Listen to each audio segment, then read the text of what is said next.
Proprietorship से शुरू कर लेते हैं। किसी को अपनी नई दुकान बनानी है तो ऐसे में प्रोप्राइटरशिप फॉर्मेट सबसे बढ़िया है, क्योंकि इसमें कोई रजिस्ट्रेशन ही नहीं करना होता। बाय चांस करंट अकाउंट की जरूरत पड़ जाए तो सिर्फ जीएसटी रजिस्ट्रेशन से ही काम चल जाता है। नाम जो मर्जी चाहे रख लो, क्योंकि नाम अप्रूवल की रिक्वायरमेंट ही नहीं है। हाँ, बाद में कोई इशू ना आए इसके लिए उस नाम का ट्रेडमार्क फाइल जरूर करवा लेना चाहिए। इस फॉर्मेट में पैन कार्ड भी अलग से जारी नहीं किया जाता, क्योंकि इसमें प्रोप्राइटर का ही पैन कार्ड सब जगह लिंक किया जा सकता है। इसके अलावा इस फॉर्मेट में अदर फॉर्मेट के मुताबिक बहुत ज्यादा सरकारी रूल्स एंड रेगुलेशंस भी फॉलो नहीं करने होते। वाह यार, फिर तो ये फॉर्मेट सबसे बढ़िया है। रुको जरा, सब्र करो, तू पहली बात सुनते ही खुश हो जाती है, पूरी बात तो सुन ले।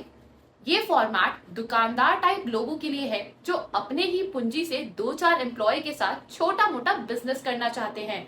इसमें तुझे स्टार्टअप इंडिया का बेनिफिट भी नहीं मिलेगा और फंडिंग की तो तू भूल ही जा। और एक बात बता, विजिटिंग कार्ड में तेरे नाम के नीचे प्रोप्राइटर लिखा होगा तो मजा कैसे आएगा? फंडिंग क्यों नहीं ले सकते इस फॉर्मेट में? भाई, फंडिंग के बदले में ना शेयर्स देने होते हैं और प्रोप्राइटरशिप में शेयर का कोई कॉन्सेप्ट ही नहीं होता है।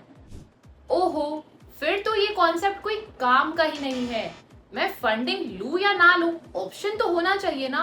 और फिर स्टार्टअप इंडिया का बेनिफिट तो मुझे लेना ही लेना है। इसके अलावा मेरे विजिटिंग कार्ड में सीईओ, फाउंडर, को फाउंडर, डायरेक्टर जैसे डेजिग्नेशन होनी चाहिए। प्रोप्राइटर लिखने से बिजनेस में मजा कहाँ आएगा? तो दूसरा फॉर्मेट जो प्रोप्राइटरशिप फर्म फॉर्मेट बोलते हैं, वो भी तेरे किसी काम का नहीं है, क्योंकि इसमें भी तेरी डेजिग्नेशन पार्टनर ही होगी। और फिर ये फॉर्मेट भी फंडिंग के लिए सपोर्टिव नहीं है, क्योंकि इसमें भी शेयर का कोई कॉन्सेप्ट ही नहीं है। तो फिर प्रोप्राइटर और पार्टनरशिप में फर्क क्या होता है? पहला तो ये प्रोप्राइटरशिप में एक ही ओनर होता है और पार्टनरशिप फर्म में 2 या 2 से ज्यादा लोग मिलकर चलाते हैं। और दूसरा, पार्टनरशिप फर्म का फॉर्मेशन पार्टनरशिप डीड से होता है, जिसके आधार पर नया पैन कार्ड भी जारी किया जाता है। पार्टनरशिप फर्म 2 तरीके के होते हैं, अनरजिस्टर्ड और दूसरा रजिस्टर्ड। स्टार्टअप इंडिया स्कीम का बेनिफिट सिर्फ रजिस्टर्ड पार्टनरशिप फर्म को ही मिल सकता है। ओ, अब समझी। पर अंकल जी ने क्यों प्रोप्राइटरशिप और पार्टनरशिप करने के लिए? अरे मुझे क्या पता, उनको छोड़ना, तू अपना दिमाग लगा।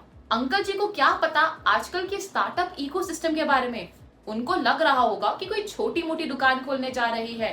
कहाँ था पहले स्टार्टअप का नाम, स्टार्टअप इकोसिस्टम का नाम? पहले कहाँ स्टार्टअप फंडिंग के बारे में बात होती थी? पहले कहाँ थी स्टार्टअप इंडिया स्कीम? पहले तो लोग प्रोप्राइटरशिप और पार्टनरशिप में ही अपना बिजनेस किया करते थे। क्या कोई प्रॉफिट और टर्नओवर की लिमिट भी होती है क्या? इससे ज्यादा नहीं कर सकते? नहीं, ऐसी कोई लिमिट नहीं है। आज भी ऐसी बहुत सी प्रोप्राइटरशिप फर्म और पार्टनरशिप फर्म है जिनका टर्नओवर करोड़ में है और प्रॉफिट लाखों में है।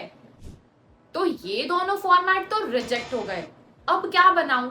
एलएलपी बनाऊं, ओपीसी बनाऊं?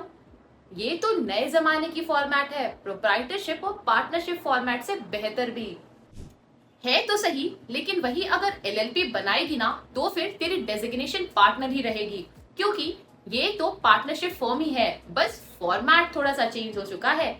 और इस फॉर्मेट में भी फंडिंग लेने में इशू आ सकती है, क्योंकि इसमें भी शेयर का कोई कॉन्सेप्ट ही नहीं है।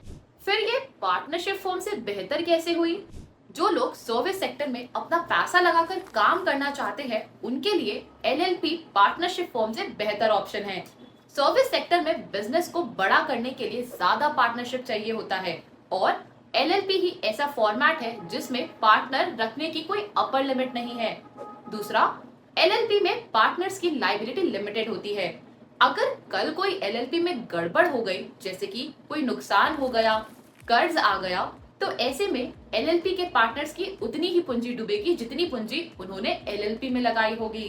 उनके पर्सनल एसेट्स पर कोई फर्क नहीं पड़ेगा। जबकि नॉर्मल पार्टनरशिप फर्म में एक पार्टनर की गलती की वजह से बाकी सभी पार्टनर्स की एसेट स्टेटस पर आ जाती है। तो फिर ओपीसी कैसे रहेगा? इसमें बाकी सब तो ठीक है, लेकिन फंडिंग का इशू इसमें भी है, क्योंकि 100% शेयर होल्डिंग किसी एक ही पर्सन के पास रहती है। इसीलिए इसे 1 पर्सन कंपनी बोला जाता है। इसके अलावा इसके नाम में ओपीसी वर्ड का आना पब्लिक को वन मैन शो का एहसास दिलाता है और 2 करोड़ टर्नओवर हो जाने के बाद प्राइवेट लिमिटेड कंपनी में कन्वर्ट करना मजबूरी हो जाती है। और कंप्लायंस की बात करें तो प्राइवेट लिमिटेड कंपनी और 1% कंपनी कंप्लायंस बराबर है, इसीलिए मैं तो प्राइवेट लिमिटेड कंपनी करवाने की सलाह दूंगी। प्राइवेट लिमिटेड कंपनी में तो कंप्लायंस ही इतने सारे हैं जिनको ना करने पर पेनल्टी भी बहुत सी लगती है, इसलिए तो पब्लिक का ट्रस्ट प्राइवेट लिमिटेड कंपनी पर ही ज्यादा रहता है। चाहे एम्प्लॉय हो या चाहे इन्वेस्टर हो या बैंकर हो, प्राइवेट लिमिटेड कंपनी पर ही भरोसा करते हैं और भरोसे की कुछ कीमत तो चुकानी पड़ेगी ना। और पेनल्टी तो तब लगेगी ना जब कंप्लायंस टाइम पर नहीं करेंगे, और कंप्लायंस तुझे थोड़ी करनी है, किसी प्रोफेशनल ने करनी है। तो ऐसा प्रोफेशनल पकड़ जो ये गारंटी दे सकता है अगर टाइम पे कंप्लायंस फाइल नहीं हो तो पेनल्टी वो देगा, जैसे कि लीगल देव। अच्छा, लीगल देव इसकी गारंटी देता है तो फिर कोई कंफ्यूजन ही नहीं है यार, प्राइवेट लिमिटेड कंपनी ही बनाते हैं। फिर देख ले एक बार और थोड़ा सा समझ ले एंड डिस्कस कर ले। इसकी अब कोई जरूरत नहीं है और कंफ्यूज नहीं होना मुझे, अब कंपनी ही बनाती हूँ और फिर तुझसे मिलती हूँ। बाय।